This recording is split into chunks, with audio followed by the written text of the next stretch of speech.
जय श्री कृष्णा दोस्तों।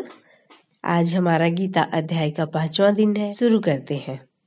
हम विविध प्रकार के कर्मों में व्यस्त रहते हैं। निस्संदेह हम यह नहीं जानते कि किस प्रकार के कर्म करने से हम कर्म फल से मुक्ति प्राप्त कर सकते हैं, लेकिन भगवत गीता में इसका भी वर्णन हुआ है। ईश्वर अर्थात परम ईश्वर परम चेतना स्वरूप है। जीव भी ईश्वर का अंश होने के कारण चेतन है। जीव और भौतिक प्रकृति दोनों को प्रकृति बताया गया है, अर्थात वे परमेश्वर की शक्ति हैं, किंतु इन दोनों में से केवल जीव चेतन है, दूसरी प्रकृति चेतन नहीं है। यही अंतर है। इसीलिए जीव प्रकृति परा या उत्कृष्ट कहलाती है, क्योंकि जीव भगवान जैसी चेतना से युक्त है, लेकिन भगवान की चेतना परम है। और किसी को यह नहीं कहना चाहिए कि जीव भी परम चेतन है। जीव कभी भी, यहाँ तक कि अपनी सिद्ध अवस्था में भी परम चेतन नहीं हो सकता।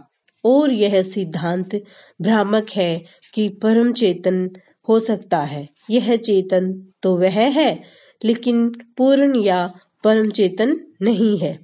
जीव तथा ईश्वर का अंतर भगवत गीता के 13वें अध्याय में बताया गया है। ईश्वर क्षेत्रज्ञ या चेतन है, जैसा कि जीव भी है, लेकिन जीव केवल अपने शरीर के प्रति सचेत रहता है, जबकि भगवान स्वस्थ शरीरों के प्रति सचेत रहते हैं। लेकिन वे अब प्रत्येक जीव के हृदय में वास करने वाले हैं, अतएव वे जीव विशेष की मानसिक गतिशीलता से परिचित रहते हैं। हमें यह नहीं भूलना चाहिए, यह भी बताया गया कि परमात्मा प्रत्येक जीव के हृदय में ईश्वर या नियंता के रूप में वास करते हैं, और जैसा जीव चाहता है वैसा करने के लिए जीव को निर्देशित करते रहते हैं। जीव भूल जाता है कि उसे क्या करना है।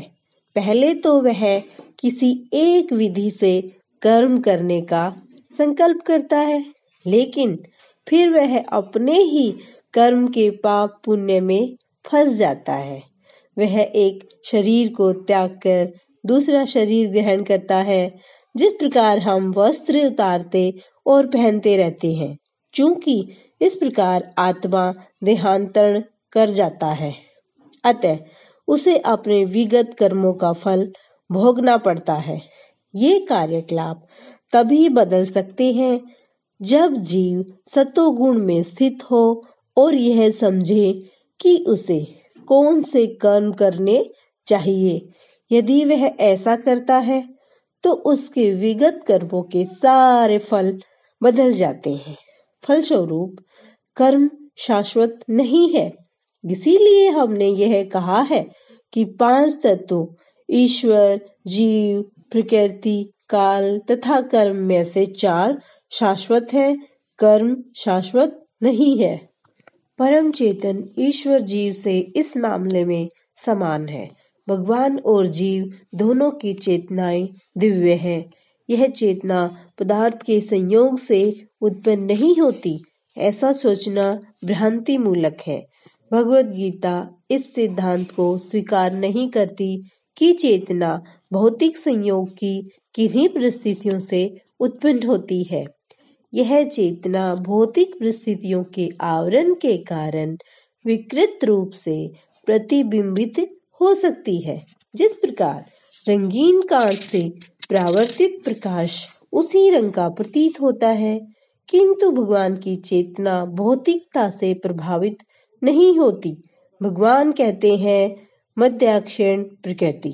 जब वे इस भौतिक विश्व में अवतरित होते हैं तो उसकी चेतना पर भौतिक प्रभाव नहीं पड़ता। यदि वे इस तरह प्रभावित होते तो दिव्य विश्वों से संबंध में उस तरह बोलने के अधिकारी न हो, जैसा कि भगवत गीता में बोलते हैं। भौतिक कलमश ग्रस्त चेतना से मुक्त हुए बिना कोई दिव्य जगत के विषय में कुछ नहीं कह सकता। अतः भगवान भौतिक दृष्टि से कलुषित नहीं है। भगवत गीता तो शिक्षा देती है कि हमें इस कलुषित चेतना को शुद्ध करना है। शुद्ध चेतना होने पर हमारे सारे कर्म ईश्वर के इच्छा अनुसार होंगे और इससे हम सुखी हो सकेंगे। परंतु इसका अर्थ यह भी नहीं है कि हमें अपने सारे कार्य बंद कर देने चाहिए, अपितु हमें अपने कर्मों को शुद्ध करना चाहिए और शुद्ध कर्म भक्ति कहलाते हैं।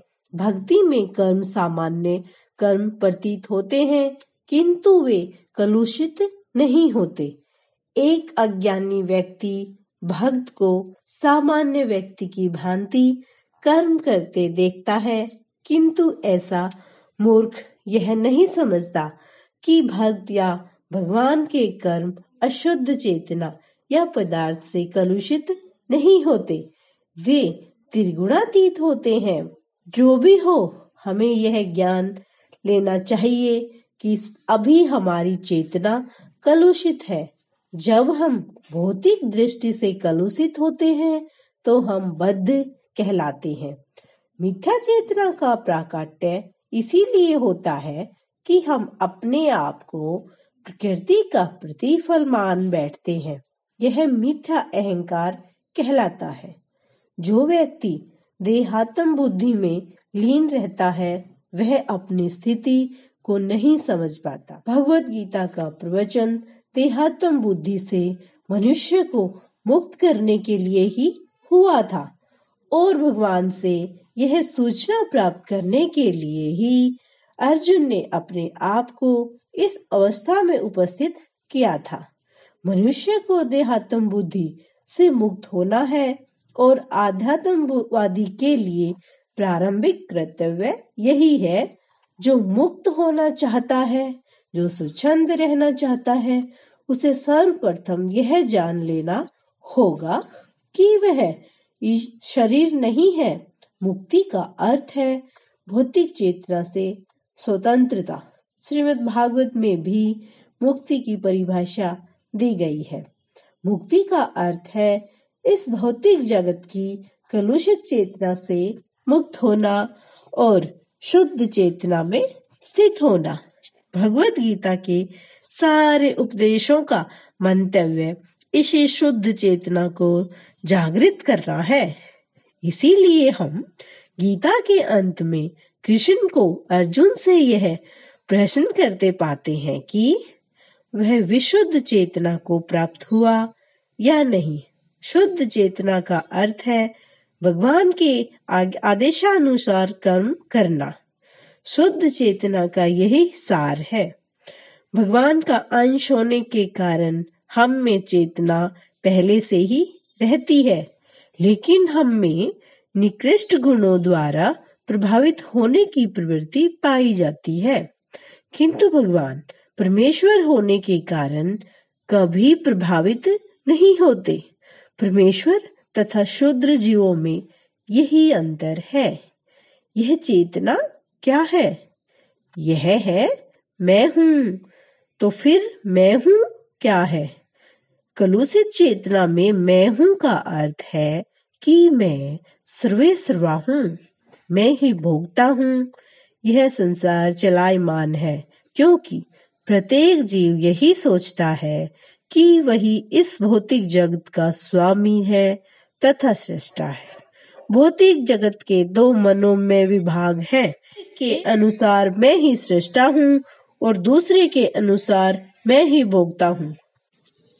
यह संसार चलायमान है क्योंकि प्रत्येक जीव यही सोचता है कि वह इस भौतिक जगत का स्वामी तथा सृष्टा है। भौतिक चेतना के दो मनों में विभाग हैं। एक के अनुसार मैं ही सृष्टा हूँ और दूसरे के अनुसार मैं ही भोगता हूँ, लेकिन वास्तव में परमेश्वर सृष्टा तथा भोक्ता दोनों है और परमेश्वर का अंश होने के कारण जीव न तो सृष्टा है न ही भोक्ता। वह मात्र सहयोगी है। वह सृजित तथा भुक्त है। उदाहरणार्थ, मशीन का कोई एक अंग संपूर्ण मशीन के साथ सहयोग करता है। इस प्रकार शरीर का कोई एक अंग पूरे शरीर के साथ सहयोग करता है। राधे राधे।